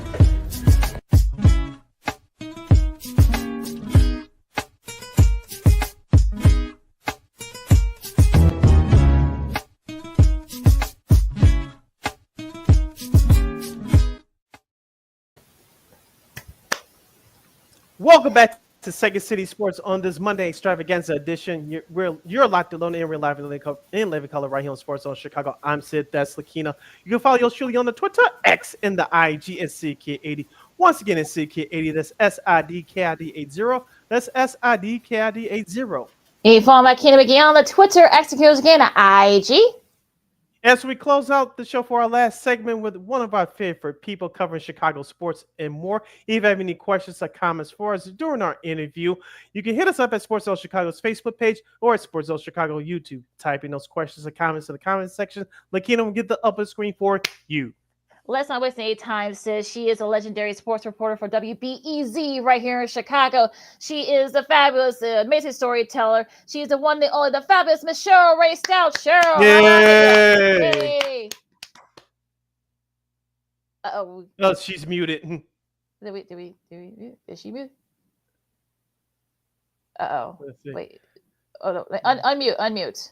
Yeah, unmute now. Okay. Uh-oh. Yeah, we still can't hear. She's still muted, so. Yeah, so you might do Yeah. a refresh. Yeah. The mic isn't connected. So yeah, I think they say your mic's Okay. not connected. That's what they're saying. So yeah, Okay. I would say yeah. I would say yeah. We'll set her. Yeah, we'll do a refresh and they'll set her right back up Okay. here. Yeah, gotta love technology. Wait. Yeah. Can you hear Welcome us? to 2025, folks. So yeah. So hopefully, we still can't hear her. So We hopefully still she can can't hear her. Yeah. refresh. Yeah. Yeah, I'll say yeah. I think we heard her. Cheryl. No. Yeah, I was. No, Yeah. we Yeah. still, Exit we still out. can't hear Yeah, her. exit out and come back. Exit out and come back in. Yeah, leave the studio and come back in. Yeah, there we go. Maybe we'll get a little better showing. Yeah. Gotta While love, we wait. yeah. Yeah, gotta love technology. But as we wait for her to rejoin us, hopefully the issues on her end is straightened out. I wanted to get some insights from her about the passing of Bobby Jenks. Of course, she's been around for a long time, no pun intended. But I know, as you mentioned, she's an amazing storyteller. We had her on this program many times before. With Bobby Jenks passing, of course, we heard all the stories from former players via social media and via electronic media over the weekend, as we mentioned earlier, with Ozzie Guillen and AJ Brzezinski making comments about Bobby Jenks. Of course, with reporters like Cheryl, who's been around for a long time, they have stories that people, the general public like us, don't know, not privy to knowing some of the ins and outs of what goes on behind closed doors with athletes and personnel executives and things along that line. And when you close knit family like that 05 White Sox team work, you get some of the stories of who's the prankster on the team. What were some of the moments that came to light which made them a team. Of course, with watching the first two episodes thus far of the 05 Forever reunion on the official White Sox YouTube page, you could tell some of the guys that appeared on that documentary thus far, with Jermaine Dye, Aaron Rowan, of course, Ozzy's in it, the late Bobby Jenks. Now, it's still weird to say he was on the last episode. That these guys had something to prove personally, that they came from other organizations they were with previously with them joining the White Sox. They were those previous organizations gave up on them. Kenny Williams saw an eye from them. You could be used on this team. And then they talked about how don't take it out on other people, don't take it out on your teammates, take it out on the field. And that's what that 05 team represented. And that's where Bobby Jenks represented as well. Yeah, you don't want to say that these guys were like a sort of like a group of cast-offs and misfits, but they kind of were, because a lot of these guys came from other teams. Of course, we know AJ, Dye. I mean, a lot of those guys came from other teams. There were some guys that came from the system, but they weren't expected to do too much. So it'll be interesting. It's interesting because this team kind of like sort of meshed well together and whatnot. So it's kind of like crazy how like they all kind of were able to kind of like find their groove and end up winning the 05 World Series. They were able to kind of dominate a lot of the teams in their path. And I found out, I believe it was in the first episode, that AJ Brzezinski talked about how he wanted to go to a team that played Minnesota, the Minnesota Twins, multiple times a year. Remember, in 04, he was with San Francisco, along with Dustin Hermanson, by the way, who was part of the 05 team. AJ's like, I wanted to go to a team that wanted to play that played against Minnesota multiple times. Of course, he had a funny story about how Hawk Harrison was a big influence of him joining the White Sox, and I thought that was very interesting. Very interesting indeed. So let's try it one more time with Miss Cheryl Raye Stout. And let's see here now. Cheryl, can you hear? I can hear you. Can you hear me? Yes, there we go. We got you now. Yeah. I went to my phone. My phone's easier right now. Okay, cool. No, that's okay. So share your memories of Bobby Jenks. I know you heard us talk about before you came back on with us. Bobby was a man-child. He was bigger than life in reality. He was a big, fun-loving guy, and he had such an interesting road to get here. The fact is, when the White Sox picked him up, he was discarded by the Angels, and then he comes here, and they didn't have him make his first appearance until 20 years ago, this past Saturday. So it's kind of interesting how all these things are intersecting. But he was one of the first pitchers to throw over 100 miles an hour. And he had a devastating curveball too. So he had this interesting mix. But what was nice about, because he did have an uneasy road in life, was that this White Sox team in 2005 embraced him. Ozzie Guillen embraced him. AJ Pazinski embraced him. And so he felt comfortable here, and that's why he was so successful. Cheryl, I wanted to ask you. I know you're going to go down there to the ballpark tonight I'm to actually talk to here. GM Chris Guest. We'll get to. Okay. Oh, okay. Good. Right I know now. you'll talk Nice. to GM. I know you'll talk to GM Chris Getz later on about the current state of the team. But we assume that the White Sox are going to give a moment of silence to Bobby Jenks tonight, since they'll play the Toronto Blue Jays. But later this week, they're going to honor the whole 05 team in that series against Cleveland. Of course, Mark Burley is going to get his statue on Friday. They're going to honor the whole team on Saturday, and of course, they're going to have the four horsemen who do the complete games against the Angels throughout the first pitch on Sunday. Have you heard any word about any special tribute? Will that be altered a little bit because of the passing of Bobby Jenks? Have you heard any word on the White Sox? Will they do anything extra special to honor Mr. Jenks? Not yet, but I think they've been prepared for this, from what I understand. So I wouldn't doubt that, like tonight, of course, they will do something. But I think there'll be more done and said over the weekend, because he was important to that win. He was important to this team. And, and everyone, has reached out. All the players have reached out with comments about him. Jerry Reinsdorf has. So I believe that there will be something special. I was at Wrigley Field last night, and they did a moment of silence for Bobby Jenks too. So, I think it's felt across baseball, except for ESPN, how important he was to Chicago.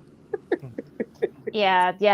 I'm guessing the intern wrote that post, Cheryl. But I digress there. But or AI. Them too. Well, that's another conversation. But let's talk about on the field for the White Sox. We're kind of in the fun bad part, I guess, of this rebuild for the White Sox. They're not terrible, but we've seen some signs. Of course, you got Carroll, you got Montgomery, who had a great debut against the Rockies. So, what do you think how do you think the White Sox are where do you think the White Sox are at this point with this rebuild? I believe they're at that next step. I don't think they've regressed. I think they're going forward. When you've had 11 players making their major league debut in one season, that is eye-popping. When you have some of these young catchers coming up, Carroll and Teal, you could see some of the progress there. And also, as you mentioned, Colson Montgomery, some of the pitchers have had their ups and downs, but I think, overall, you're seeing strides made. Now, for me, I would not, if I was a White Sox, I'd say, let's not play any games after the sixth inning, because that's when things happen poorly for them. I mean, Grant Taylor, I think, is going to be a good find on the back end. But the other day, when Will Venable, who I appreciate as a manager, had him pitch 2 innings against the Dodgers, I was sitting in my home going, eek, and it didn't happen. But I see positive signs. I think, it's hard for the hardcore White Sox fan to sit there and grin and bear it for another 100+ loss season. But when you realize they've already matched the number of series that they've won right now, as they did the whole season last year, that's where I'm seeing some of the improvement. Talk to us about rookie pitcher Shane Smith, who got the All-Star nod for the White Sox yesterday. You could have, I said this to a couple of people yesterday on social media. You could have made the argument for Adrian Hauser, even though he joined the team in the month of May. I know that Miguel Vargas' name was out there, but with a 218 batting average, no thank you. Talk to us about Shane Smith. I know he struggled in his last 2 or 3 starts, but he's been most consistent, in my opinion. He deserved that nod. He has. I mean, he's had a couple struggles with some of the starts, but when you think about him, they grabbed him in the Rule 5 draft from Milwaukee. They insert him into the lineup, to the starting rotation, and he has produced. He has pitched well. His ERA is really respectable. And I think the White Sox are glad he was taken, because it's telling Major League Baseball, look, we have him, we have more to come. I think that's kind of like they're going to be their mantra, that Shane Smith is part of our future, and we plucked him from Milwaukee. Mm-hmm. So it's a kudos to Chris Getz, his scouting staff, to be able to do that. And I think that's really important part of this process. And when you mentioned Adrian Hauser, the fact is that they were able to, grab him as he who was asking to be released. And what has he done? And what is going to happen? The trading deadline, which is at the end of this month, he could bring them a couple of prospects. So there's a lot of positives. And again, I know it's hard to say anything positive around White Sox fans because they just want more right now. It's there. It's coming. It's coming. You just got to be patient. It's got to be patient for all the White Sox fans. We will say it's pretty patient, but I'm sure the White Sox fans feel this way as well. Talk to our buddy at WBEZ, Cheryl, Raye, Stout here on Second Stage Sports. On Sports Chicago, LaKeena, McGee, Sidney Brown with you. Let's switch over. I know you said you were at Wrigley yesterday, Cheryl, and you got to think Sale was a little bit miffed not getting picked for the All-Star roster, just a little bit. But, Matthew Boyd, I mean, talk about a guy that, a journeyman, 34 years old, making his first All-Star appearance. He had a great showing yesterday. We'll talk about the Cubs offense in a second. But, yeah, that pitching staff has been really good holding it together. But with Tyler going to be out for at least 4 to 6 weeks, what do you think the Cubs, got to do? They got to make a trade. They have to make a trade, or they have to get Ben Brown straightened out in AAA. They need to get another arm in that bullpen, in that rotation. They need, because their bullpen. I have a funny feeling they may start, having Chris Flexen, start some games too, because they used him kind of like that way yesterday with, the other day with an opener on Saturday, and then he came in, so he can do it. But you know what? The only way you could really do damage, not just in the regular season, in the postseason, you have to have minimally four quality starters. You have to. And at this point, you got to be concerned that when Jameson comes back, is he going to stay healthy? Is Imanaga going to stay healthy? So those are question marks. And Boyd has been healthy, but again, he's had injury issues in the past. So I know I'm raining on the Cubs parade a little bit, but you always have to be concerned with starting pitching. And I know when we've talked to Jet Hoyer the other day and we talked to Craig Counsell, they want to get more arms. Realistically, Cheryl, we hear the name Sandy Alcantara from the Miami Marlins being the top candidate for the Cubs to potentially trade for.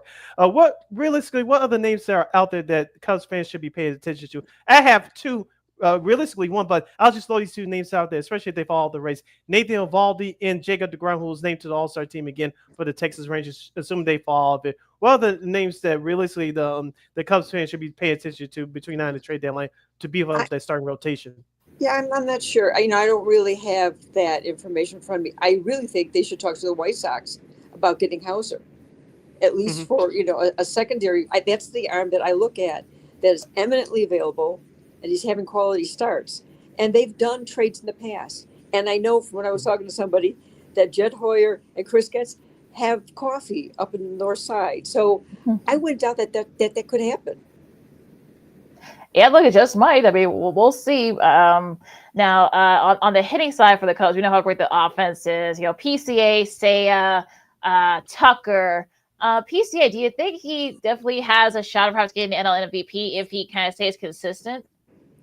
I think he can. It's going to be interesting how he handles the second half.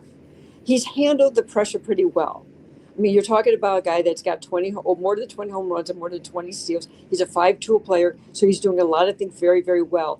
And I think the reason why he has been able to make that leap is because the guy in left field, in right field, with him. I think Kyle Tucker has done a real good job of being a very stoic, very consistent player, and PCA is feeding off of that, and I can feel that, and also when you got that whole lineup, but Pete really is enjoying it.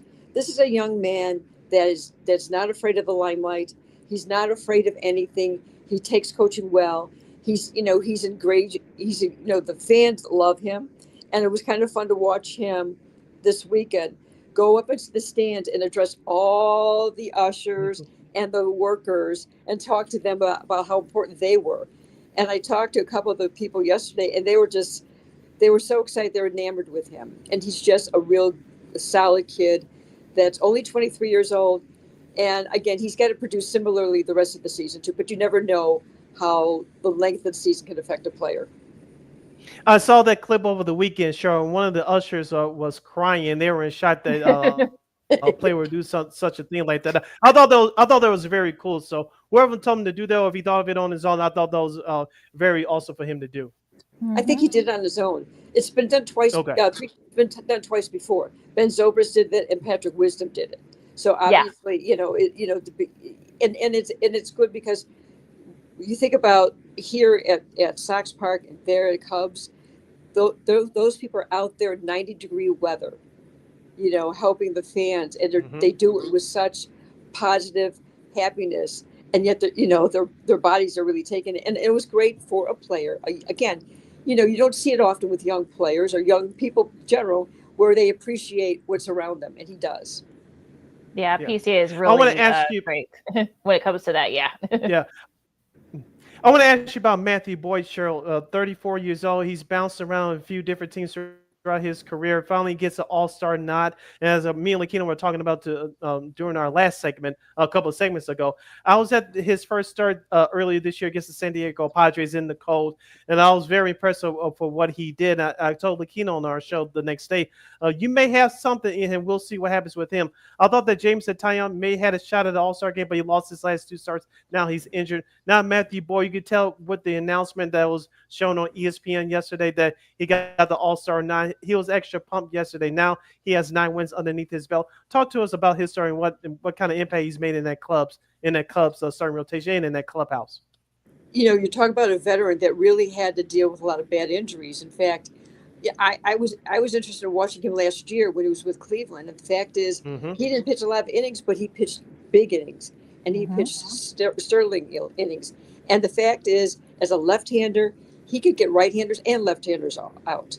He is not, he's got a great changeup. He moves the ball around, and the catchers, when I've talked to Carson Kelly, they love him because he's very easy to work with. He's got a very calm demeanor.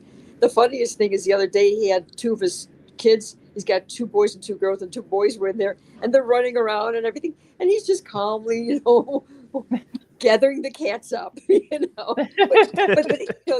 But you can see, that presence. When I can see that presence in the locker room, it's being conveyed on the mound. And that's something that I'm fortunate I get to see. Yeah, hopefully he can keep it up the rest of the season. Now, let's go to the gridiron for a bit here, Cheryl, as we talk some Bears. Now, we haven't had you on since the Bears made all those moves. Ben Johnson, totally new coaching staff. Joe Tunney, now he's been traded. Now he's signed. I know you don't like making predictions, but what do you see the ceiling for the Bears this year? I think that they're going to be respectable. I think we're going to see improvement. I think, of course, the one person that does have the big weight on his shoulder is Caleb Williams. He's got to produce. But they put an offensive line in front of him. He's got plenty of weapons now. So they have, he's got to be able to find them. He can't hold the ball as much as he does. I hope that they don't make him run too much. But I think we're going to see, the fact is that Ben Johnson likes to have trick plays. I was up at all their camps this spring and saw something that I hadn't seen before. Hearing a coach, the head coach, screaming at his quarterback, "Get the F out of the huddle, get over here." And I'm like, whoa. I mean, it was loud enough where we heard it, And I've talked to some players about it. And the thing is, what they've noticed, the coaching staff, is that the body language was not good with the Bears last year. And they've talked to every single one of them, including DJ Moore. So it's kind of like when they talk about boot camp, it was like a boot camp. They were being retrained how to be a presence on the field and how to interact with each other and how to consume the playbook and be able to perform it every day. They get, the interesting thing, what they do with the quarterbacks, when they go into quarterback room, they throw questions at them that they have to answer right away. So they're working on making sure that they can process things and being able to, do the play and have it go, it's just an interesting, different take. And all the coaches, again, we've been able to stand on the sidelines and you get to hear these assistant coaches screaming but then they do pat them on the back, rightfully so. So it's a real good balance, I see. But as far as what they can do, it's just a matter if they stay healthy. They have a really tough schedule. They got a really, really tough schedule. They have to stay healthy. They've got to be able to digest that playbook and perform. And I think that they could be minimally an 8-win team. Last a moment or two with Cheryl Stout, the godmother of Chicago sports reporting right here on Second City Sports on Sports Zone Chicago. See LaKeena here with you. Cheryl, I said godmother, not the other word. You the same age as us. That's 29, so much respect to you on that. As LaKeena said, the last time we had you on, we had another legend that passed away. Speaking of the Chicago Bears, and this team will be honored this upcoming season for the 40th anniversary of the '85 Bears, and that's Mr. Steve Montgomery Michael. He got into the Pro Football Hall of Fame finally, but unfortunately, he had to be unfortunately in his last days here on Earth. What story or two that you can share with us that you remember most about the late great Steve Montgomery Michael? Let's just say he was interesting to deal with because he didn't like women in the locker room. Yeah, that's true. Leave it at that. Yeah. Okay. Okay. Yeah. Well, we'll leave it that we'll leave it there. Yeah, that is true. But okay, let's talk Bulls first. For Well, let me tell you something. I went to a golf outing last week where I saw some '85 Bears there. Kevin Butler, Jim McMahon, Richard Dent, and Willie Gault. They're very excited about being in Chicago for the celebration of the 40th anniversary, and they're very positive about what the Bears are doing for the team right now. Cool. Love that. So hate to end on a bad note here, but I guess we'll have to here with the Bulls. But with all I know they a couple of draft picks. I know they signed their first rounder. So yeah, what do you think about the Bulls? What do you think? I mean, it's just give your quick sort of summary here in a few seconds. They're a team that just isn't doing things to make that big leap. You know, they got to sign Josh Giddey. They got to make some decisions. They're going to be a young team. They're going to be a fast-paced team. But you know what? As far as being a playoff team, they're not there yet. Was that quick enough? All right, this has been a short. You got it. Yep. Yeah, that's very good. Just like the true professional you are. Those right to the point. Quick enough in a few seconds. All right, Cheryl, we know that you got to get ready to go cover Chris Getz in his whole opener press conference. Of course, as we said at the top of the show. Yeah. He'll pat himself on the back of Colson Montgomery. Yep. We all know that later this week, the 05 reunion celebration will last all weekend. Later this week, it's going to be, as LaKeena said at the top of the show, bittersweet because of the passing of Bobby Jenks. Yours truly is going to be there, of course, in the stands starting this Friday. I'm very, very interested to see how the White Sox, how they plan this, of course, with the Mark Burley tribute statue on Friday. So I'm very interested to see how the White Sox do this now. I think they're going to come out with a great tribute to Bobby Jenks in the midst of all this. What's your thoughts? It's going to be something. I think it's going to be very emotional. I think with the passing of Bobby Jenks, I think it's going to be a lot of emotion. But you know what? I think they're going to also celebrate him. And they're going to celebrate, Mark Burley's statue. They're going to celebrate being together. And because it was one time when White Sox fans had the greatest joy in their, probably in their lifetime. And so they're going to brace the fans too. And I think that's where we're going to see it.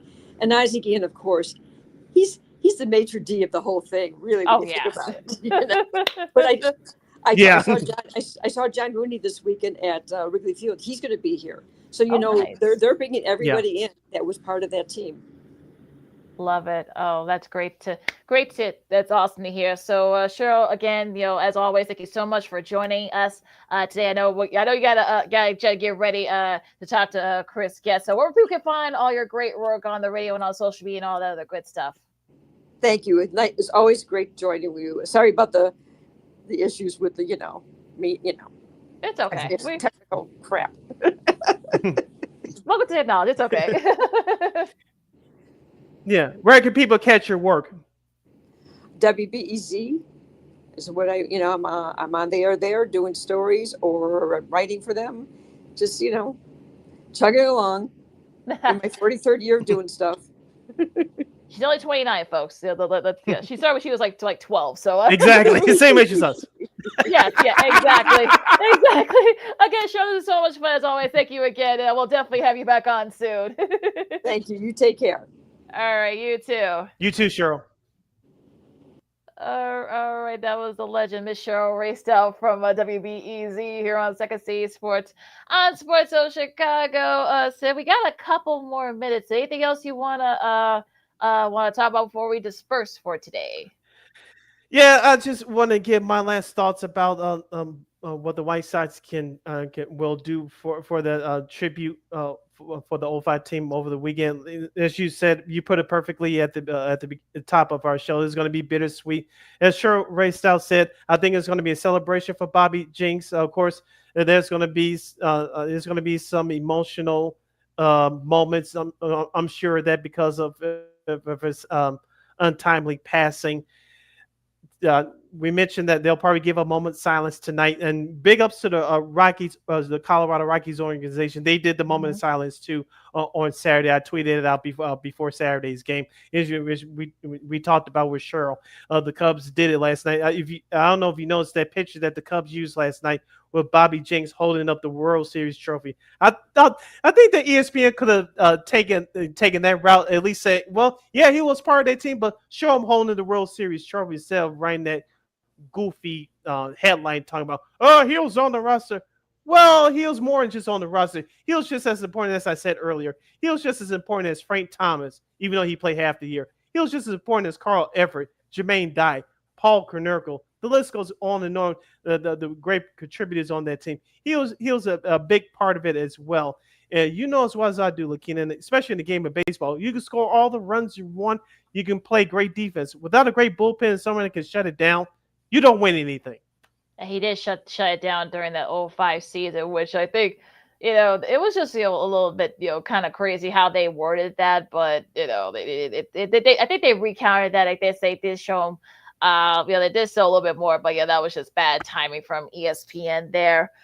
Leave them laughing, as you say. Michael Layton, of course, who's a former goalie, who of course was the starting goalie for the Flyers during the first Stanley Cup. He's actually going to be coaching the goaltenders. So I guess he and Kaner can talk about that 2010 Game 6 of the Where's the Puck? Does Michael Layton have that puck? I'll say, does he have it hidden somewhere? I know it went past his underneath his pads during Game 6 15 years ago, but does he have any idea where it went after it got past him and went into that net? I know Patrick Kane. He was also, speaking of Patrick Kane, I know he was on I was going to say the old Mac Yurko on here, but he was on a Carmen and Yurko show earlier today. I know who else? It was Carmen. Yeah, Carmen and Yurko. He was there. Both of them were there. So I didn't get a chance to catch it, but I'm sure we'll talk about it on Friday. I know he mentioned Mike McDonald in the interview. I got a chance to catch maybe a minute or two before we recorded our show. So I'm sure we'll have a little bit more to talk about from that interview on our show on Friday. I want to close out from piggyback off of where Cheryl said about when I asked about Stephen Michael. If it's true to what the Bears are going to do as far as honoring the 85 team for this upcoming year, hopefully that'll be the case, because remember there's some, we heard stories over the years that there were some Bears players from the 85 team that they got tired of, for lack of a better term, being ostracized. There are some players from that team that want to be remembered forever and don't want the current team to do anything. But with the passing of Virginia McCaskey from earlier this calendar year in January, if George McCaskey is on his P's and Q's like we think he is, like from what Cheryl just told us, hopefully, I'm not going to say the celebrations will be over the top, but hopefully that many of those Bears players from the 85 team, at least definitely some of the ones that don't get enough pub, they'll be treated with respect. And with these recent passes of Virginia McCaskey and Stephen Michael, well, hopefully the Bears will do it right and honor all the players from the 85 Bears team. Yeah, it's going to be kind of interesting what they're going to do with that. So they'll have the games to do it. So they got a little stretch where they're going to have like a 3-game homestand. So maybe they'll do one of the primetime games. Maybe we'll see. Like I said, they open up against Minnesota on Monday night in September. So Virginia's going to get her just due with a moment of silence, because remember that'll be the first official game that they'll play since she passed. Past January. Of course, they'll honor Stephen Michael as well, but maybe they'll have the whole 85 Bears team out there for that Monday night opener. They'll be great. Yeah. So yeah, that's gonna be kind of interesting. Going back to that news you said about the NHL players being able to participate in the Olympics. I mean, look, if you got you have guys like Connor McDavid, Brad Marchand playing for Canada. You got like Matt Tkachuk, Jack Eichel, and Seth Jones, of course. Now Stanley Cup champion Seth Jones playing for the United States. Maybe I think that'd be pretty good. Of course, you got Sweden and the Czech Republic and Finland and those guys as well. So you can't forget about them. But yeah, I'm glad that the NHL is making a smart decision, letting their players play in their Olympics next year and down in Italy. I tell people all the time that don't watch hockey all the time or casually like we do. The closest thing that comes to the Stanley Cup playoffs, intensity in the Stanley Cup playoffs, is Olympic hockey because, as you mentioned, they're playing for pride. They're playing for their country. And you see those players give it all they have. I know it's part of hockey culture is bigger than you. It's not about yourself, unlike the NBA. It looks like the NFL is starting to get that way too at times with certain players. But with hockey, it's all about team. It's not about just yourself. It's about the guy next to you. You're playing for you, not just for yourself, but you're playing for your other teammates. You're playing for your country. You're playing for a whole region. And so, yeah, it's an enormous amount of pressure, but the hockey players are embracing it, and they're up to the challenge. And I love it personally. Yeah, like I said, that's probably like one of the better sports in the Olympics is hockey because of the pride, the camaraderie, and stuff. So yeah, I think. Like I said, it's really so. I'm glad that they, Gary Bettman has, this and the other brass decide to let the guys play in the Olympics next year. Yes, and we're gonna do that hockey once the Winter Olympics come in February. So yeah, we'll definitely be talking about that as we get closer to those events. All right, with that said, you can follow my LaKeena McGee on the Twitter, execute and the IG. You can follow yours truly, Sidney Brown, on the Twitter, X, and the IG at SidKid80. Once again, it's SidKid80. That's SIDKID80. SIDKID80. Be sure to download that Sports Zone Chicago app wherever you get your apps. Please follow Sports Zone Chicago on all social media platforms on Facebook, X, Instagram, and YouTube. Please subscribe to our podcast. We're located at War Media Podcast. That's WARR Media, PODCASTS. We are located on all podcast platforms, including the iHeartRadio app. And while you're at it, please give War Media a follow at WARR Media on all social media platforms. And thank you very much in advance for your support. Like, share, subscribe, and tell your friends. Be sure to catch Second City Sports live in living color every Monday, every Friday from 12:15 to 2:15 p.m. Central Standard Time right here on Sports Zone Chicago. One more again, as the kids would say. Be sure to catch Second City Sports live in living color every Monday, every Friday from 12:15 to 2:15 p.m. Central Standard Time right here on Sports Zone Chicago.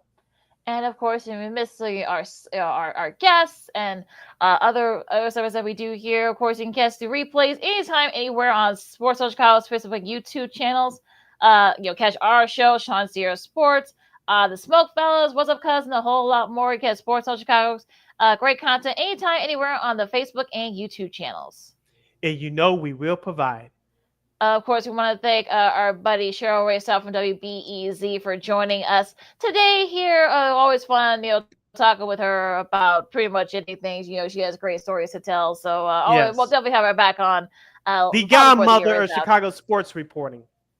Yep. So I know that it's a little bit cooler today here in Chicago. So enjoy that. If you're enjoy the baseball, WNBA. Of course, you got the Open Championship coming up over in Northern Ireland at Royal Portrush. So we'll definitely talk a little bit about that. And of course, shout out to Angela Reese for getting into as a resort for the WNBA All-Star game. She's been one of the few bright spots for this guy, these last few games. But I digress here. So yeah, enjoy the tennis, everything else. But just be safe out there, folks. For Sid, I'm LaKeena with Second City Sports on Sports Zone Chicago. We'll see you guys on Friday. Go Sox. Holla!